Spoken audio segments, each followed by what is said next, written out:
On April 1st of 26, the New York Mets were here in St. Louis to take on the Cardinals. And during that series, during a telecast back to New York, the Mets broadcasting team that day, Gary Cohen and Todd Zeal, who used to play for the Cardinals, were commenting on this shot. We call it a beauty shot, or an establishing shot, right here at Keener Plaza, to show viewers where a broadcast is coming from. And here's what the Mets broadcasting team had to say that day about St. Louis. The only thing missing from that picture, as is often missing from every picture we show of downtown St. Louis, no people. No people. Well, you know, they want it to look picturesque. You can see a car driving by on the right. That's the only sign of life. But there's never anybody walking around in downtown St. Louis. It's not very often, you're right. It's like, remember the old Neutron Bomb? It wouldn't knock down buildings, but just would eliminate all the people? It's like one of those hit St. Louis. Well, the moment that comment makes it back to St. Louis, the hometown proud crowd, the St. Louis apologists, their head explodes, turns around on its axis, starts spitting pea soup all over the place. How dare Gary Cohen make such a comment about St. Louis? Who the F are you coming to St. Louis from New York and criticizing St. Louis of all places? Well, I'll let you be the judge of that. Let's play You Make the Call. IBM presents You Make the Call. So was that a cheap shot or not? Was he out of line by saying that? Because in fairness, I will tell you that Keener Plaza, where we were, just right up the street there, that is undergoing construction right now. It's kind of hard to get into where the fountain is. You can still do it, but it's not very welcoming to people walking by with the construction that's presently taking place. And where we are is about a block or so away from Busch Stadium. That's the Ballpark Village development that has a lot of restaurants and nightclubs and still does get a fair amount of foot traffic. So, instead of me trying to argue Gary's point for him, I'm going to take us on about a 1 or 2 block radius walking tour around downtown St. Louis, and I will let you decide for yourself some of the places that I'm going to take you to. I'm going to call our first stop a tale of 2 telephone buildings. This building to the left, the old one, a Gothic-looking building. That was, for decades, the headquarters of Southwestern Bell Telephone Company. It is now an AT&T property. As you see, the AT&T logo up towards the top. It still has a viable presence in the St. Louis community. It's this one to the right, though, the really tall one. You can see a couple of windows broken out up towards the middle and then off to the left up there. This building. This was built in 1986 to be the new headquarters of Southwestern Bell, later becomes AT&T. And it, for 9 years now, has been completely vacant. Largest office building in the state of Missouri, 44 stories tall.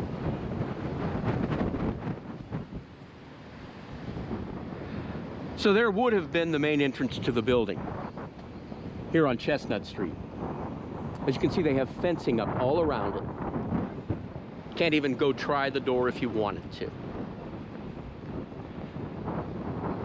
And so I want to talk a little bit about the real estate history of this building.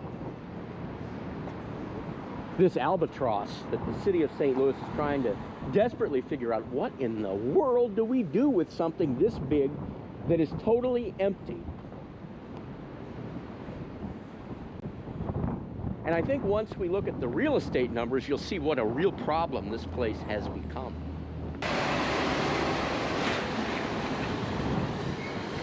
So let's go back to 2006, not ancient history, 20 years ago. AT&T is still occupying the building. It decides it no longer wants to own its headquarters, though.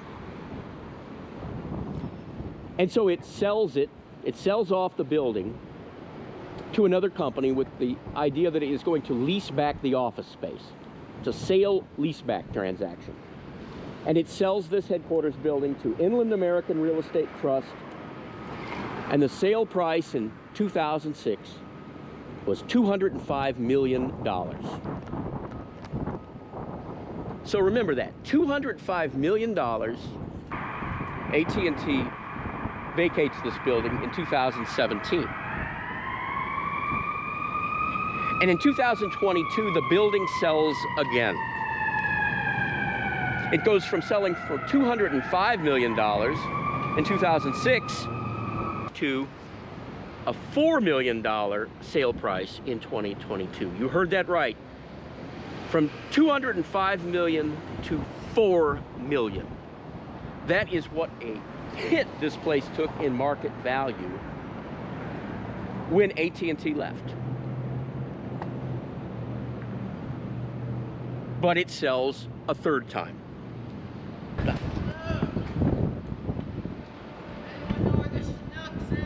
No, I don't. I'm not from here, sorry. And it goes into foreclosure. In 2024, it sells at foreclosure for $3.6 million. I looked on Redfin before I shot this story. I looked on Redfin. There are presently 8 residential properties in the St. Louis metropolitan area. Residential properties that are selling for more money than this building would likely go for, and what it sold for at foreclosure just a few years ago. 8 residential properties today that would beat it. That's amazing. Now, amazingly, this entire complex has managed to get itself put on the National Register of Historic Places. Very unusual. Usually a building has to be 50 years old to even be considered for the National Register, and this was built in 1986. It was able to get on the National Register with an exemption, special consideration, because the principal architect of this complex was a guy named Gio Obata, world famous master architect based in St. Louis for his whole life. And this is an example of one of his later works, built in 1986, an example of his postmodernist phase. Gio Obata died in 2022, and after he died, they petitioned to have this building put on the National Register, and they were successful at doing so, which triggers expanded development opportunities, tax credits, that sort of thing. So, strangely enough, this 1986 building is on the National Register of Historic Places, and one of the selling points that they made in getting its permission to be on the register was that it is an example of 1980s architecture. Can you imagine going to look at a house with a realtor and they tell you, you're going to love this place, it's very 1980s. Well, maybe I would love it. I don't think most people would. But that's how far we've come from the 1980s. Seems like just yesterday for me, but now buildings from the 1980s are finding their way onto the National Register. So this is the next building I want to take you to. The Wainwright State Office Building, right next to the old AT&T Tower. And this building here is one of the most significant pieces of architecture in the world. Not just in the country, but in the world. This was one of the first skyscrapers ever. One of the first 3. This thing was built in 1891. And by today's standards, 10 stories would certainly not constitute a skyscraper. But in 1891, it did. This building was designed by Adler & Sullivan architectural firm. Principal architect was Louis Sullivan, one of the giants of architectural history. Louis Sullivan is the father of the skyscraper. He's also considered the father of modernism and a mentor of Frank Lloyd Wright. Louis Sullivan also coined the famous phrase, form follows function, and he was the architect that designed this building, this legendary building called the Wainwright building, the Wainwright office building. So who was Wainwright? And no, it's not the Wainwright you may be thinking of. For the first time since 1982, St. Louis has a World Series winner.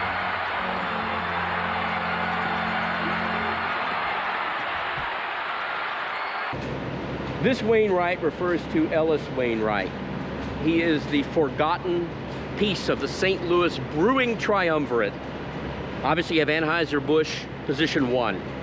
The Lemp family and the Falstaff line of beers, position 2. But you also have Ellis Wainwright in the equation, and he is often forgotten. He was an Englishman who broke the German monopoly on the St. Louis brewing market in the late 19th century. Starts his own brewing company.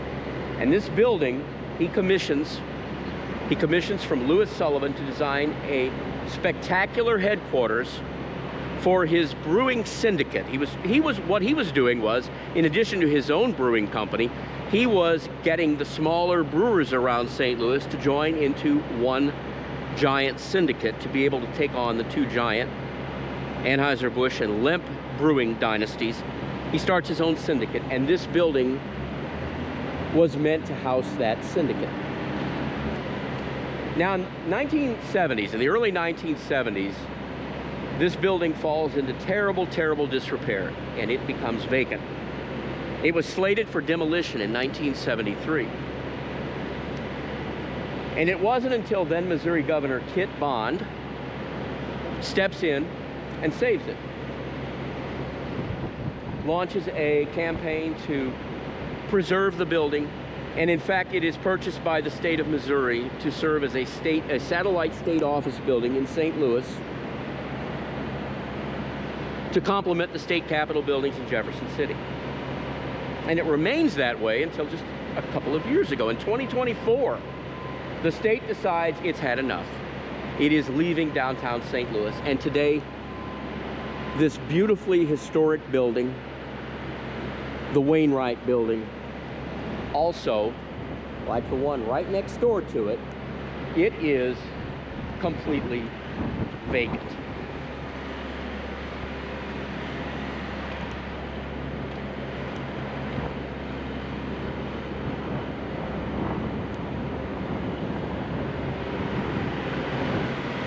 Let's get across the street so I can give you a better look at it.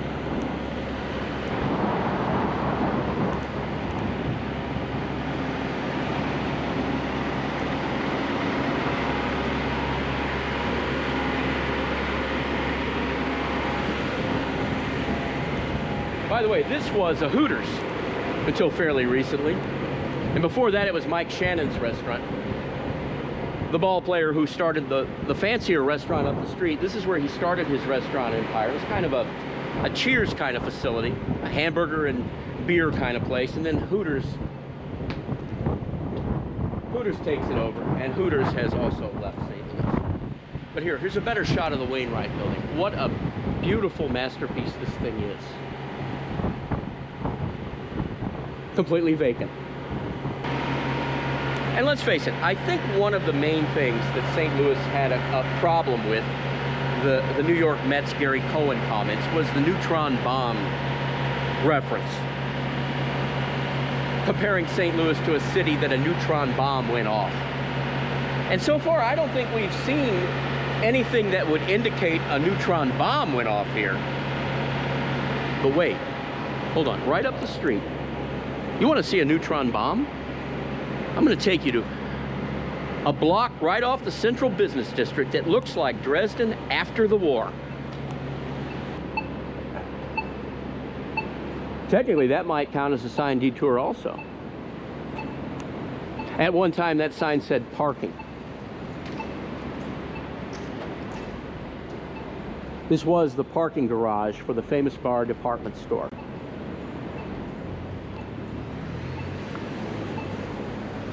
And that was a walkway up there that connected the two garages.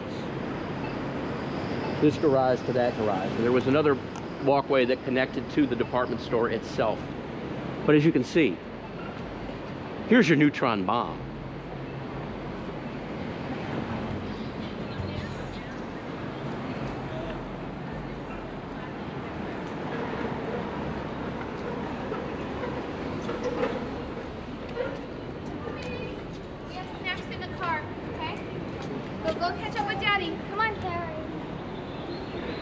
Just recently, in fact, the city of St. Louis, which has acquired this entire property under eminent domain, applied for a demolition permit to knock down this parking garage structure, which has fallen into terrible disrepair.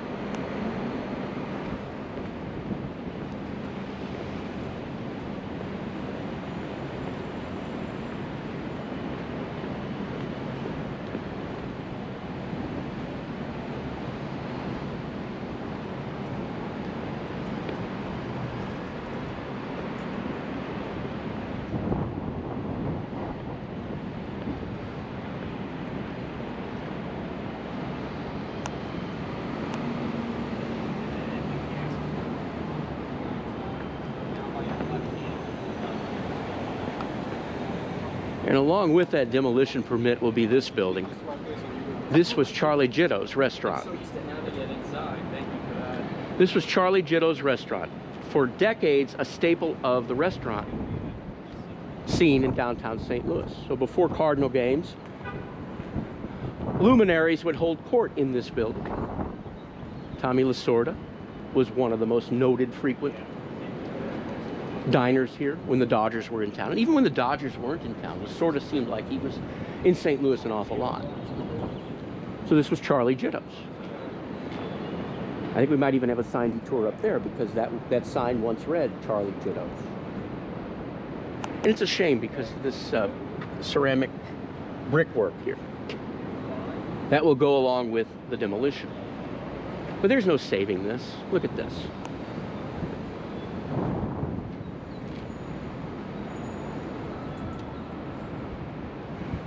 Looking for a retro baseball sign.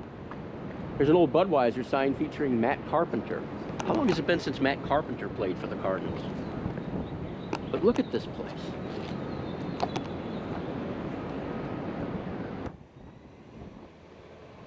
So the last stop I want to take you to on this episode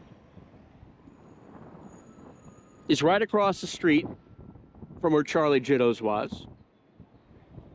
These parking garages would have been the parking garages for the Famous-Barr department store. And there up the top, you can see where there's that big gap up there.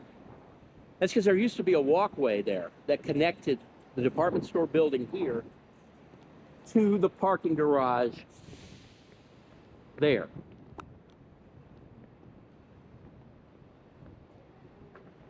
You can see it up there. And they took the walkway out.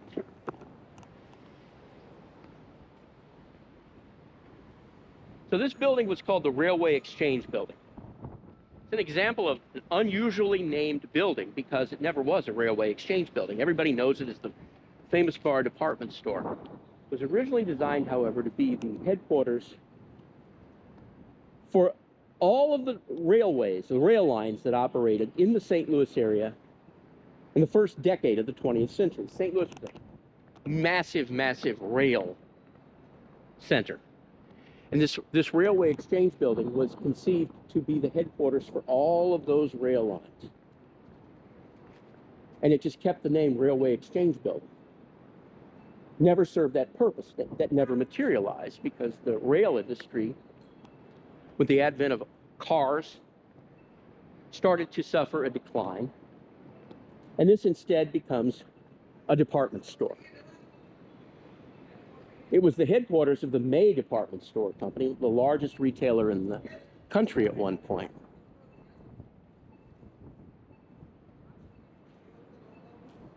So the first 9 or 10 floors was retail, and then above it was the corporate offices for the May department store company. And then Macy's purchases the May department store company, or Federated purchases the May department store company, and turns what was called Famous-Barr into a Macy's. It operates as a Macy's for a little over a decade, and in 2013, Macy's decides it's going to pull out of downtown St. Louis. So this here, where you see, there were bronze markers here that said Famous-Barr Company on them. These would have been all the department store windows. People remember coming to the department store when they were kids to see the Christmas displays in downtown St. Louis. We talk about that all the time. Well, these were the department store windows. After Macy's pulls out, a company buys this property out of Delray Beach, Florida. And they can't figure out what they want to do with it, and they just finally give up on it, and it falls into horrible, horrible disrepair, as you can see. I mean, they're losing architectural features off this place, left and right. Look at that. They're just chipping away the terracotta architectural features. And they're trying to save this, but again, they can't figure out a way to save this building. They don't know what they're going to do with it. But finally, the city of St. Louis takes it over in eminent domain because that company from Delray Beach, Florida had just stopped doing anything on it. And squatters and homeless people were getting in and wrecking the inside of the building. They do have their own private security down here now. But there you see, they're just cannibalizing this place.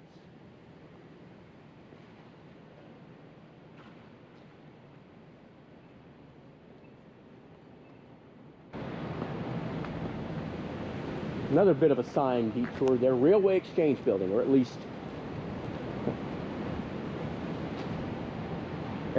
some remnants of what was the railway exchange building.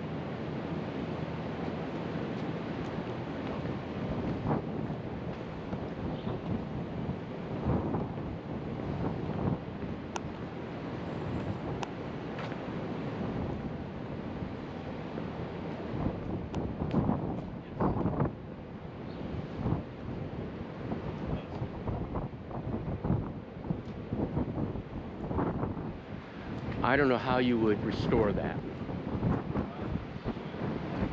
I have no idea how you would restore that, because that up there would have matched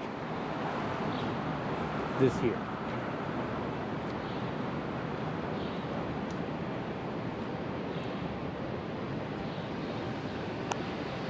And again, these would have been bronze markers that said Famous-Barr on them.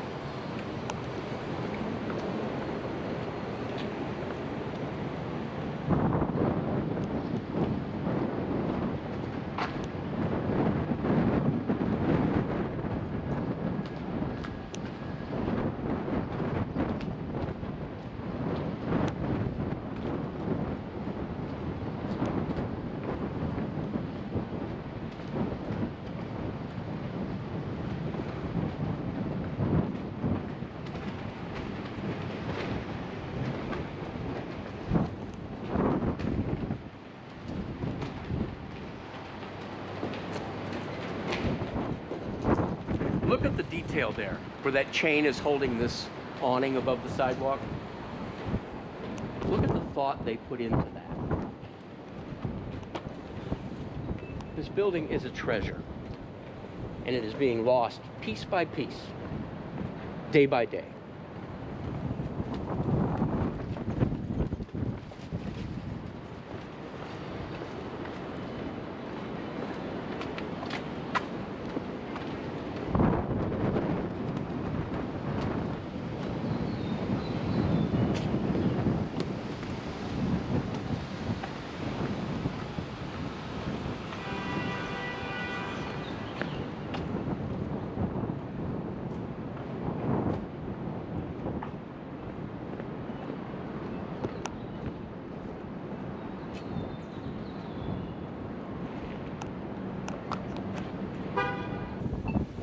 So let's head back to where we started. I'm going to wrap this up.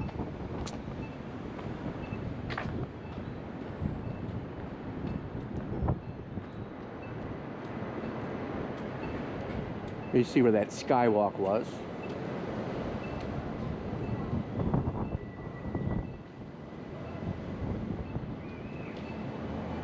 There's the other side of it there. Now a roost for pigeons, it appears.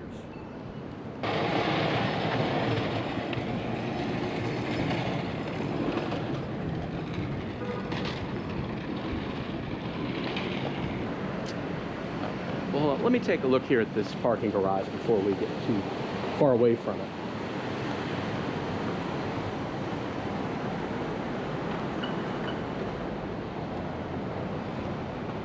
Wow, looks like they decorated it for Christmas.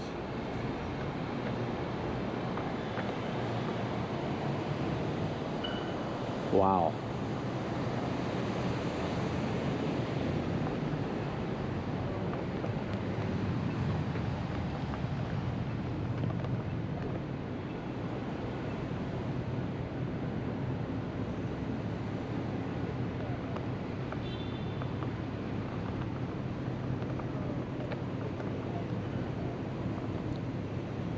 At least the weeds have flowers on the tops of them.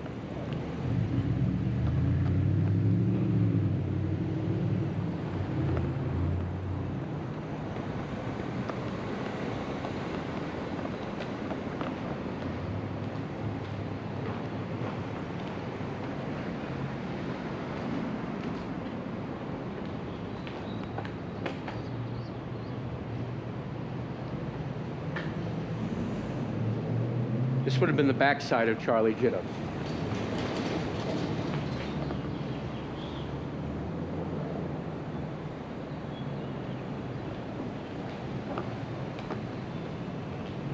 My goodness. Yes, tearing this place down would be an improvement, without a doubt. Well, here we are, back where we started. This is the money shot. This is the exact shot they took on the Mets broadcast that Gary Cohen and Todd Zeal opined on. Let's have to talk over the fountains. And no, I'm not a Mets fan. You may be wondering that. I am not a Mets fan. I am a Tom Seaver fan, but I am not a Mets fan. I just wore this jersey because the Mets seem to be the topic of the conversation here. This is carried over from just a St. Louis civic pride thing into some kind of animosity towards the New York Mets and their broadcast team. So I ask you this. After seeing what we just saw in that brief walk through the Central Business District, the CBD of downtown St. Louis, after seeing what we just saw, 2 vacant buildings and a bombed out department store, was it a cheap shot that Gary Cohen took, or was he just absolutely correct in pointing something out that St. Louis is slow to accept? In the next episode, though, for those of you who think that I am just piling on the city, I will go into St. Louis County, where I live, and I will show you some things in St. Louis County that will make where we just were look like paradise. I will see you soon on the next episode of Highway Farty. Thanks for joining me. Bye-bye.